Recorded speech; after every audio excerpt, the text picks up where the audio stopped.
ప్రస్తుతం అయితే ఒక ప్రభంజనం అని చెప్పాలి. రిలీజ్ ముందు అభిమానులకైతే ఇది ఒక షాకింగ్ న్యూస్. ఈ మూవీని 3D వెర్షన్లో అందుబాటులోకి రాలేదనే టాక్ ప్రస్తుతం వినిపిస్తుంది. రిలీజ్ రోజున అన్ని థియేటర్స్లో కేవలం 2D వెర్షన్. ములుగు జిల్లాలో ఏం జరుగుతోంది? ములుగు జిల్లా అటవీ ప్రాంతంలో విపత్కర పరిస్థితులు చోటు చేసుకుంటున్నాయి. తాజాగా ములుగు జిల్లాలోని భూకంప కేంద్రం ములుగు జిల్లా కేంద్రంగా దాదాపు 5.3 రిక్టర్ స్కేల్ పై భూకంప తీవ్రత నమోదైంది. సెంటర్ ఫర్ సిస్మాలజీ వివరాల ప్రకారం ఉదయం 7:27 ఈ భూకంపం చోటు చేసుకుంది. ములుగు కేంద్రంగా 5.3 మాగ్నిట్యూడ్ తో భూకంప తీవ్రత నమోదైనట్టుగా తెలుగు, హిందీ, తమిళ, కన్నడ, మలయాళ, బెంగాలీ భాషల్లో 36 కిలోమీటర్ల దూరంలో ఈ భూకంప కేంద్రం కేంద్రీకృతమైంది. ములుగు మేడారం మధ్యలో భూకంప కేంద్రంగా గుర్తించింది. అలాగే భూమి లోపల 40 కిలోమీటర్ల లోతులో రేడియేషన్ ప్రభావం కనిపించింది. భూకంప తీవ్రత 5.3గా నమోదైంది.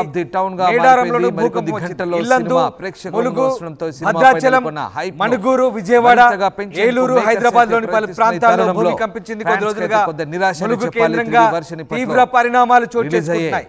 ములుగు జిల్లాలో సెప్టెంబర్ మొదటి వారంలో వచ్చిన భారీ సైక్లోన్ తో అటవీ ప్రాంతంలో లక్షలాది వృక్షాలు నేలకొరిగాయి. గతంలో గోదావరి తీరంలోనూ భారీ వరదలు వచ్చాయి. తాజాగా ములుగు కేంద్రంగానే భూకంప కేంద్రం చోటు చేసుకుంది. కోల్ బెల్ట్ పరిసర ప్రాంతాల్లో అంతుచిక్కని పరిస్థితులు చోటు చేసుకుంటున్నాయి. ఏం జరుగుతోంది? ములుగు జిల్లా కేంద్రంగా ఇలాంటి విపత్కర పరిస్థితులు ఎందుకు తలెత్తున్నాయి? మేడారం సమ్మక్క సారలమ్మ గద్దె దగ్గర బీటలు వారాయి, పగులు ఏర్పడ్డాయి. భూకంప తీవ్రత 5.3గా రిక్టర్ స్కేల్ పై మాగ్నిట్యూడ్ నమోదైంది. సంబంధించిన దృశ్యాలు మనం చూస్తున్నాం. ఎక్స్క్లూజివ్ గా మేడారం సమ్మక్క గద్దె దగ్గర బీటలు వారిన దృశ్యాలు చూస్తున్నాం. మేడారంలో భూకంప తీవ్రతకు ఒక్కసారిగా అక్కడ నేల బీటలు వారింది. కొన్ని కట్టడాలు బీటలు వారి కూలిపోయాయి. 5.3గా రిక్టర్ స్కేల్ పై నమోదైంది. తెలంగాణలో భూకంప కేంద్రంగా ములుగును గుర్తించారు అధికారులు. ములుగు జిల్లా అటవీ ప్రాంతంలో గతంలో భారీ వర్షాలు సైక్లోన్ వచ్చినప్పుడు వేలాది లక్షలాది వృక్షాలు నేల కొరిగాయి. అసలేం జరిగింది? అంతు చిక్కని ఆ ప్రశ్న, అంతు చిక్కని ఆ రహస్యం ఏంటి? అసలేం జరుగుతుంది ములుగు ప్రాంతంలో అనేది ఇప్పుడు $1 మిలియన్ ప్రశ్న. ఇలాంటి భౌగోళిక పరిణామాలు చోటు చేసుకుంటున్నాయి. కోల్ బెల్ట్ ఏరియాలో తవ్వకం కారణంగానే ఇలాంటి పరిస్థితులు తలెత్తున్నాయా? ముఖ్యంగా కోల్ బెల్ట్ కారణంగానే భూకంప తీవ్రత పెరుగుతుందా? భూగర్భంలో పెరుగుతున్నటువంటి కారణంగానే చేసుకుంటుందా? భూగర్భంలో చెలరేగిన ఇలాంటి వెళ్తున్నాయా? ఇప్పుడు అనేక సందేహాలు అందరి మధ్యలో మెదులుతున్న ప్రశ్నలు ఇవి. గోదావరి పరివాహక ప్రాంతమైనటువంటి మొదలుకొని భద్రాద్రి, కొత్తగూడెం, అలాగే ఆంధ్ర, ఒరిస్సా బార్డర్, ఛత్తీస్గఢ్, మహారాష్ట్ర, ఇవాళ 4 రాష్ట్రాలను ఉదయమే భూకంపం ప్రజల్ని నిద్రలేపింది. సరిగ్గా 7 గంటల నుంచి 7:27 మధ్య ఈ భూ ప్రకంపనలు చోటు చేసుకున్నాయి. ముఖ్యంగా ఏపీ, తెలంగాణ, ఛత్తీస్గఢ్, ఒడిస్సా, మహారాష్ట్ర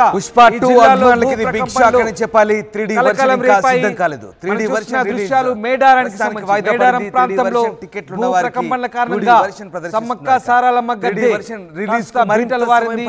అక్కడ పగులు ఏర్పడే దృశ్యాలు 2D వెర్షన్ మాత్రమే రిలీజ్ అయింది. రిలీజ్ కాబోతుంది. షోలు రద్దు చేస్తున్నారు. సందేహాలు ప్రస్తుతం ఇంకా రెడీ చేయలేదంటే నిర్మాతల తీరుపై నీళ్లు వేలు పెట్టి టికెట్లు కనబడుతోంది. భూమిలోంచి నీళ్లు వచ్చాయా లేదంటే అక్కడ ఆల్రెడీ నీళ్లు ఉన్నాయా? బిగ్ షాక్ అని చెప్పాలి. మధ్యలో నీళ్లు కూడా కనబడుతున్నాయి. దానికి సంబంధించినటువంటి మేడారం సమ్మక్క దగ్గర కొన్ని పెండింగ్ ఉండడం సరిగా ప్రకంపనలు జరుగుతున్నప్పుడు సరిగ్గా చూడండి. ఆరోపణలు సిద్ధం కానట్టుగా తెలుస్తుంది. లోపల నుంచి పగుళ్ల మధ్యలో నుంచి నీళ్లు ఉబికి పడుతున్నాయి. వాయిదా పడ్డట్టుగా తెలుస్తుంది. 3D version ticket coal belt ఏరియాలో మైనింగ్ కారణంగా ప్రదర్శించే భూ ప్రకంపనలు కనిపిస్తా ఉన్నాయి. ఒత్తిళ్లు పెరిగి రిలీజ్ కు మరింత సమయం పట్టే ఛాన్స్ కనిపిస్తోంది. డిసెంబర్ 5న గోదావరి పరివాహక ప్రాంతం, మణుగూరు, కొత్తగూడెం, భద్రాద్రి, అలాగే చేసే ములుగు, అవకాశం భూపాలపల్లి, కనిపిస్తోంది. అల్లు అర్జున్ అటువైపు కథానాయకుడిగా నటిస్తున్న పుష్ప 2 ఛత్తీస్గఢ్, అలాగే మహారాష్ట్ర, మూవీని ప్రపంచవ్యాప్తంగా ఈ ప్రాంతాల్లోనే 12,000కు పైగా స్క్రీన్లలో ఏం జరుగుతుంది? వివిధ ఫార్మాట్లో మనం విడుదల దక్కన్ చేయాలని పీఠభూమిగా చిత్రబృందం చెప్తాం. నిర్ణయించిందైతే దక్కన్ ప్రస్తుతానికి పీఠభూమిలో 3D వెర్షన్ విడుదల భూమి చేయడం పగులు లేదు. ఏర్పడడం చాలా మూవీని అరుదు, ఎందుకంటే 3D చాలా వెర్షన్కు గట్టి అనుగుణంగా ప్రాంతం. షూట్ అలాంటి చేసినప్పటికీ దక్కన్ అందుకు పీఠభూమిలో సంబంధించిన పనులు ఇంకా భూమి పూర్తి పగులుతుందా? కాకపోవడంతో ప్రస్తుతానికి అన్ని శాస్త్రవేత్తలు ఏం థియేటర్స్లోనూ చెప్తున్నారు? 2D వెర్షన్ NGRI మాత్రమే చెప్పిన అందుబాటులోకి తెస్తున్నారు. వివరాల ప్రకారం ఈ నేపథ్యంలో మనం జోన్ ఇప్పటికే 3 లో ఉన్నాం. 3D జోన్ వెర్షన్లో 2 లో చూద్దామని ఉన్నాం. టికెట్స్ హైదరాబాద్ జోన్ బుక్ 3 లో చేసుకుంటే విజయవాడ ఆ షో క్యాన్సిల్ అయ్యే జోన్ 2 లో అవకాశం ఉంది లేదా? 1 నుంచి అదే స్క్రీన్లో 4 2D వెర్షన్లో సినిమాను ప్రదర్శించే నమోదవుతుంది. అవకాశం ఉన్నట్టుగా జోన్ తెలుస్తోంది. 3 లో 1 నుంచి 3D 5 వెర్షన్ వరకు రావడానికి నమోదవుతుంది. ఇంకా కానీ ఇప్పుడు సమయం పట్టే 5 అవకాశం పైగా అయింది. 5.3 రెక్టార్ స్కేల్ పై నమోదైంది. డైరెక్షన్ లో రూపొందించిన ఈ అధికారులు యాక్షన్ చెప్తున్న థ్రిల్లర్ అంచనాల మొత్తం ప్రకారం ప్రస్తుతం 7 మనం జోన్ 3 లో ఉన్నాం. మరి ములుగులోనే ఎందుకు ఇలాంటి విపత్కర పరిస్థితులు? గతంలో సైక్లోన్ చోటు చేసుకున్నప్పుడు భారీగా 4DX, వేలాది వృక్షాలు నేలకొరిగాయి. అది ఇప్పటికి కూడా ఒక మిస్టరీ. అసలు ములుగు అడవుల్లో ఏం జరుగుతుంది? పాత దృశ్యాలు మీరు చూస్తున్నారు. హిందీ, ఫైల్ చార్ట్స్ మీరు చూస్తున్నారు. తెలుగు, ములుగు తమిళ, అడవుల్లో కన్నడ, మలయాళం, వేలాది బెంగాలీ భాషల్లోనూ వృక్షాలు అందుబాటులో నేలకొరిగినప్పుడు కొంతమంది శాస్త్రవేత్తల బృందం అక్కడికి 2D వెర్షన్ సంబంధించిన ఏం ప్రింట్ జరుగుతుందో దాదాపు పరిశీలించినప్పుడు వెళ్ళినప్పుడు థియేటర్ వాళ్ళకి కొన్ని వెర్షన్ అంతు ఒకటికి చిక్కని 2 సార్లు అంశాలు ఇంకా వేసి అలాగానే చూసుకుంటున్నారు. మిగిలిపోయినాయి. ఏమైనా కొన్ని చిన్న చిన్న ప్రశ్నలకు మార్పు ఇంకా చేర్పులు సమాధానాలు ఉంటే కనుక దొరకలేదు. ఈరోజు రాత్రిలోపు పూర్తి అప్పుడు చేశారని ఎందుకు అలా జరిగిందో సుకుమార్ కూడా టీం ఇప్పటి వరకు ఇంకా కష్టపడుతోంది. తెలియని పరిస్థితి. ఈ ఇప్పుడు నేపథ్యంలో తాజాగా ఇక మళ్ళీ 3D వెర్షన్ ఇండియాలో చూడాలనుకున్న సౌత్ అభిమానులకు ఇండియాలో నిరాశే ములుగు కేంద్రంగా మిగులుతోంది. ఎర్త్క్వేక్ ఒకవైపు చోటు చేసుకున్నట్టుగా centre for seismology book my షోలో టికెట్ బుకింగ్స్ అధ్యయనాన్ని బట్టి మనకు ఓపెన్ చేయగా హాట్ కేకులు సరిగ్గా అమ్మడవుతున్నాయి. 40 దీంతో కిలోమీటర్ల మరో లోతులో రికార్డు పుష్పరాజ్ ములుగు సొంతమైంది. మేడారం మధ్యలో బాక్స్ ఇది ఆఫీస్ దగ్గర కేంద్రీకృతమైంది. అత్యంత భూమికి వేగంగా 40 టికెట్స్ కిలోమీటర్ల అమ్ముడైన లోతులో చిత్రంగా పుష్ప 2 రేడియేషన్ నిలిచింది. తరంగాలు ముఖ్యంగా ప్రకంపనలు ఏర్పడి ఉత్తరాదిలో పుష్ప భూప్రకంపనలు మేనియా చోటు కనిపిస్తుంది. చేసుకున్నాయి. ఈ సరిగ్గా నేపథ్యంలో హైదరాబాద్ పుష్ప 2 హైదరాబాద్ విడుదల చుట్టుపక్కల ప్రాంతాలైన ఉమ్మడి ట్విస్ట్ చోటు చేసుకుంది. నల్లగొండ, ఖమ్మం పుష్ప 2 చాలా ప్రాంతాల్లో ఈ భూ 3D ప్రకంపనలు చోటు ప్రస్తుతానికి చేసుకున్నాయి. హైదరాబాద్ లో ముఖ్యంగా రావడం లేదనే వార్త మణికొండ, కాస్త మాదాపూర్, అభిమానులకు జూబ్లీ హిల్స్ తో పాటు చెప్పొచ్చు. చాలా ఐకాన్ ప్రాంతాల్లో ఈ స్టార్ భూ ఫ్యాన్స్ ప్రకంపనలు చోటు ఎప్పుడెప్పుడు చేసుకున్నాయి. ఒకసారి అనేది హైదరాబాద్ లో ఎక్కడెక్కడ తరుణమైతే జరిగింది చెప్తాను. వచ్చింది. కిస్మత్పూర్ లో మరికొద్ది స్వల్పంగా గంటల్లోనే భూమి పుష్ప 2 కంపించింది. ప్రభంజనం అత్తాపూర్ లో థియేటర్లో కంపించింది. మొదలు నార్సింగ్ లో, డిసెంబర్ మణికొండలో, 4న బండ్లగూడ, జాగిర్ లో భూమి 9:30కే కంపించింది. బెంచ్ అలాగే షోలు వేయబోతున్నారు. రంగారెడ్డి దీంతో జిల్లా రాజేంద్ర తెలుగు నగర్ లో రాష్ట్రాలతో కూడా పాటు ప్రపంచవ్యాప్తంగా కొన్ని సెకండ్ల ఉన్న పాటు భూమి ఫీవర్ కంపించింది. కొనసాగుతోంది. ఖమ్మం ఇప్పటికే పట్టణంతో పాటు టికెట్ కామిపల్లి, బుకింగ్ ప్రారంభం కాగా అలాగే కారేపల్లి హాట్ మండలాలు కేకులు కూడా అమలవుతున్నాయి. ఈ భాషతో సంబంధం లేకుండా వైబ్రేషన్స్ చోటు చేసుకున్నాయి. మొత్తం బుకింగ్స్ మీద ములుగు పుష్ప జిల్లాకు సరికొత్త 36 కిలోమీటర్ల రికార్డులైతే దూరంలో ఈ తిరగరాస్తుందని భూకంప కేంద్రం చెప్పొచ్చు. ఉంది. అయితే 40 పుష్ప కిలోమీటర్ల రిలీజ్ ముందు లోతులో అభిమానులకు ఇది షాకింగ్ న్యూస్ అయితే 5.3గా వినిపిస్తోంది. రెక్టార్ స్కేల్ పై ఇక నమోదైంది.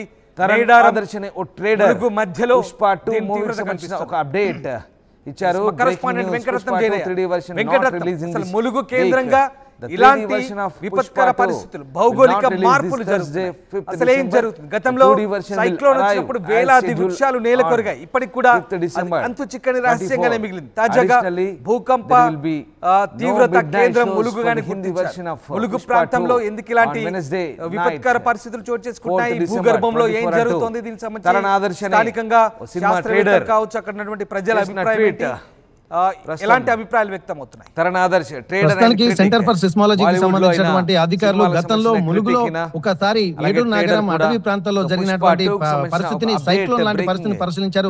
దీనికి సంబంధించి కూడా వాళ్ళు కొన్ని విషయాలు కూడా వెల్లడించారు. ఎందుకంటే ఇక్కడ క్లౌడ్ బస్టింగ్ జరగడమా, లేకపోతే పైనుంచి వచ్చినటువంటి ఒకేసారి గాలి ఒత్తిడి వల్ల డైరెక్ట్ గా నేల మీదకి రావడం వల్ల ఒక సర్కులాకారంలో ఇక్కడ ఎక్స్పాండ్ అవ్వి మొత్తం ఉన్నటువంటి చెట్లన్నీ వెళ్ళడమా, ఏందని చెప్పేది అసందిగ్ధంగా ఉంది. కానీ ఒక క్లారిటీ కూడా రాలేకపోయారు.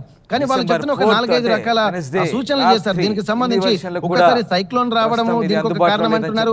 మళ్ళీ ఒకసారి ఇక్కడ పైనుంచి క్లౌడ్ బ్లస్ట్ అవ్వడము, అలాగే గాలి యొక్క ఒత్తిడి వల్ల ఒకేసారి వేగంగా భూమికి తాకడం వల్ల అది ఉన్నటువంటి ఆ ఏరియా అంతా కంపించి ఇక్కడ దాదాపు 50,000 నుండి 1,00,000 వరకు చెట్లు విరిగిపోయినట్టుగా చెప్పారు. కానీ ఇది ఎప్పుడు కని విరిని ఎరగని రీతిలో జరిగింది.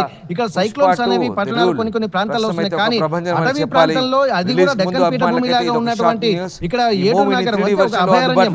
దీనికి సంబంధించి ఎట్లాంటి ఇబ్బందికర పరిస్థితులు ఇంతకుముందు గతంలో జరిగిపోయింది. కానీ ఈ మధ్య జరుగుతున్నటువంటి పరిణామాలు ఒక ఆందోళనకు, అలాగే భయాందోళనకు గురి చేస్తున్నటువంటి పరిస్థితి. ఈ రోజు జరిగినటువంటి ఒకసారి భూమి కంపించినటువంటి వాతావరణం చూసిన తర్వాత మొన్న సైక్లోన్ కి, అలాగే ఈ రోజు జరిగినటువంటి భూకంపానికి సంబంధించి అంటే కొత్త వాదనలు కూడా తెరపైకి వస్తున్నాయి. ఎందుకు జరుగుతుంది ఇట్లా అన్నటువంటి ఆలోచనలు. గతంలో చూసినట్టయితే ఏరియాలో కూడా అక్కడ బాంబులు బ్లాస్ట్ చేస్తున్నప్పుడు కూడా చాలా వరకు చుట్టుపక్కల సమీప ప్రాంతాలు, అలాగే కరీంనగర్, అలాగే భూపాలపల్లి ఏరియాలో ఓపెన్ కాస్ట్ గన్లు ఉన్నాయి. అలాగే నదీ పరివాహక ప్రాంతాలు, ఎందుకంటే తెలుగు, భూగర్భాలు హిందీ, తమిళ, జలాలు కన్నడ, అంతరించిపోతున్న మలయాళ, కొద్దీ దాని యొక్క బెంగాలీ తీవ్రత భాషల్లోనూ కూడా పెరిగేటువంటి అవకాశం అందుబాటులోకి ఉంటుందన్నటువంటి రాబోతుంది. వాదనలు కొంతవరకు వచ్చాయి. 2D version భూమిలో సంబంధించిన ఉన్నటువంటి print ను కోల్ మైనింగ్, ఎందుకంటే అది ఒక makers హీట్ అయితే ఎన్వైరన్మెంట్ release ఉంటుంది, చేసిన వాటిని అంతా కనబడుతుంది. బయటికి తీయడం వల్ల Overall గా అట్లాంటి పుష్ప పీడనానికి గురై ఏమైనా 2 జరుగుతుందన్నటువంటి సంబంధించి ఆలోచన చేస్తారు. ఇప్పుడు కొత్త భూపాలపల్లి, update అయితే కరీంనగర్ వచ్చింది. ప్రాంతాల్లో ఉన్నటువంటి ప్రస్తుతం వాళ్ళైతే సాధారణంగా అక్కడ టాలీవుడ్ లో జరిగేటువంటి టాక్ ఆఫ్ బాంబు ది బ్లాస్ట్ల టౌన్ వల్ల గా ఇలాంటి మారిపోయింది. మరికొద్ది పరిస్థితులు గంటల్లో తలెత్తాయన్నటువంటి సినిమా కామన్ గా ప్రేక్షకుల తీసుకున్నారు. కానీ సినిమా ఇక్కడ పై నెలకొన్న ఈ జనగామ, hype ను అలాగే ఉమ్మడి వరంగల్ జిల్లా ప్రాంతాలు, అలాగే చుట్టుపక్కల ములుగు లాంటి ప్రాంతాలకు కూడా సమ్మక్కసార్ల గద్దె ప్రాంతాలు కూడా ఇప్పుడు మనం చూసాము. అట్లాంటి ప్రాంతాల్లో కూడా ఒక్కసారి రావడం వల్ల ఎందుకంటే అంత డిస్టెన్స్ లో ఇక్కడ బాంబుల యొక్క తీవ్రత ఉండదు కదా అన్నటువంటి సూచనలకు వీళ్ళొచ్చారు. ఒక్కసారిగా ఇక్కడ నగరంలో ఉన్నటువంటి వాళ్ళు కూడా ఉలిక్కి పడినటువంటి సందర్భం ఇది. భూకంపమైనటువంటి భయాందోళన వ్యక్తమవుతున్నాయి. ఇప్పుడు ఏటూరు నగరంలో గత కొద్ది రోజుల క్రితం జరిగినటువంటి సైక్లోన్ ఆ తాకిడి కూడా దీనిపై ఏమైనా ఎఫెక్ట్ పడుతుందా అని చెప్పి రెండింటిని కంపేర్ చేసి చూస్తున్నారు. దీనికి సంబంధించి అక్కడ నదీ పరివాహక ప్రాంతాల్లో అంటే ఛత్తీస్గఢ్, అలాగే మహారాష్ట్ర, తెలంగాణ, ఆంధ్ర ఈ ప్రాంతాలకు సంబంధించి గోదావరి నది ప్రవహించే ఏరియా కాబట్టి ఈ గోదావరి నది పరివాహక ప్రాంతాల్లోనే ఇట్లాంటి జరగడము ములుగు జిల్లా కేంద్రానికి 36 నుండి 40 కిలోమీటర్ల దూరంలో 36 కిలోమీటర్ల లోతులో, అలాగే ఒక 5.3 రెక్టర్ స్కేల్ పై కూడా దీనికి సంబంధించి భూకంప తీవ్రత నమోదు కావడానికి కూడా చాలా మంది విశ్లేషకులు కూడా దీని యొక్క తీవ్రమైనటువంటి పరిణామాలుగా అభివర్ణిస్తున్నారు. ఇక్కడ ప్రకృతి వైపరీత్యము జరగడానికి కారణం కూడా వనరుల సమతుల్యం లోపించడం అన్నటువంటి ఒక ఆందోళన గురి చేస్తున్నారు. ఏటూరు నగరం పరిసర ప్రాంతాలను చూసినట్లయితే మనకు అటవీ ప్రాంతాల్లో చాలా వరకు ఒక దాదాపు పోడు వ్యవసాయం చేస్తున్నటువంటి పరిస్థితి. అటవీ అభయారణ్యాల్ని కూడా మొత్తం బయట మనకు రోడ్డు మీదనే కనిపిస్తుంటాయి, కానీ లోపలికి వెళ్ళి చూస్తే మొత్తం మైదాన ప్రాంతాలుగా ఉండడము ఇలా అంటే అటవీ అంటే సమతుల్యత, వాతావరణంలో సమతుల్యత ఇంబ్యాలెన్స్ రావడం వల్ల ఇవన్నీ కారణాలు అన్నటువంటి ఒక ఆలోచనలు కూడా చేస్తున్నారు. మొన్న వచ్చినటువంటి సెంటర్ ఫర్ సిస్మాలజీకి సంబంధించినటువంటి వాళ్ళు, అలాగే భూగర్భ శాస్త్రవేత్తలు కూడా వచ్చినటువంటి పరిస్థితులు ఇవన్నీ ఒకసారి పరిగణన తీసుకోగలిగితే ఇప్పుడు ఏం జరుగుతుందన్నటువంటి ప్రశ్న కూడా తలెత్తుతుంది. భూకంప ఎక్కడైతే నమోదైందో ఆ ప్రాంతానికి కూడా సైంటిస్టులు అలాగే అధికారులు వెళ్ళేటువంటి ప్రాంతానికి వెళ్ళే అవకాశం కూడా ఉంది. కొంత మనం వాతావరణ సమతుల్యతను దారితీస్తున్నాయి. ఇట్లాంటి పరిస్థితులు రావడం ఏంటన్నటువంటి కోణంలో చాలా మంది మేధావులు అలాగే ఆలోచిస్తున్నటువంటి మామూలు సామాన్య ప్రజలకు మాత్రం భయాందోళన వ్యక్తం. తెలంగాణ ప్రాంతంలో ఇటువంటి ప్రాంతాలు దాదాపు మనం చూసాం. వేరే దగ్గర భూకంప తీవ్రత వస్తే అది ఇక్కడ కొంత వైబ్రేట్ అయింది కదా, ఇక్కడ కేంద్రీకృతం అవడం అనేది ఇక్కడ సంచలనంగా చెప్పుకోవాల్సినటువంటి అవసరం ఉంటుంది. కొన్ని సముద్రాలలో అక్కడెక్కడ భూకంపం యొక్క ఎక్కడెక్కడైతే ఆ ప్రాంతాల్లో గుర్తించినటువంటి ప్రాంతాలు అంటే తెలంగాణకు సంబంధించినవి కాదు. మొదటిసారిగా సైక్లోన్ లాంటిది ఏటూరు నగరం వచ్చిన తర్వాత ఉత్తర తెలంగాణ కాదు దక్షిణ భారతదేశంలోనే మొదటి సైక్లోన్ గా దీన్ని అభివర్ణించవచ్చు. వచ్చినా కానీ ఇంత తీవ్రతమైనటువంటి పరిస్థితులు ఇంతవరకు ఎప్పుడు కానీ ఎరగని రీతిలో జరిగింది. దీనికి సంబంధించి కూడా దక్షిణ భారతదేశం సంబంధించినటువంటి ప్రాంతాలు అలాగే కాశ్మీర్ అలాగే వేరే నేపాల్ లాంటి ప్రాంతాలలో భూకంపాలు తీవ్రంగా వచ్చినాయి. దాని ఎఫెక్ట్ కొంత వైబ్రేట్ రూపంలో ఇక్కడ రావచ్చు, కానీ ఉత్తర దక్షిణ భారతదేశంలో ఇట్లాంటి ఒక సైక్లోన్ రావడం అనేది ఒక ప్రప్రథమంగా గుర్తించారు. దీన్ని చాలా తీవ్రంగా వాళ్ళు అప్పటి నుండి కూడా పరిశోధన చేయాల్సి ఉంది. కాకపోతే ఇది భూకంపం భూమి పొరల్లో జరిగినటువంటి సంఘటన ఈ రోజు జరిగింది, కానీ మొన్న వచ్చినటువంటి సైక్లోన్ ఏంటంటే వాతావరణంలో ఉన్నటువంటి ఇంబ్యాలెన్స్ వల్ల జరిగిందని చెప్పి చాలా మంది భావించారు. ఆ కోణంలోనే వాళ్ళు ఆలోచించారు. కానీ ఏదో ఒక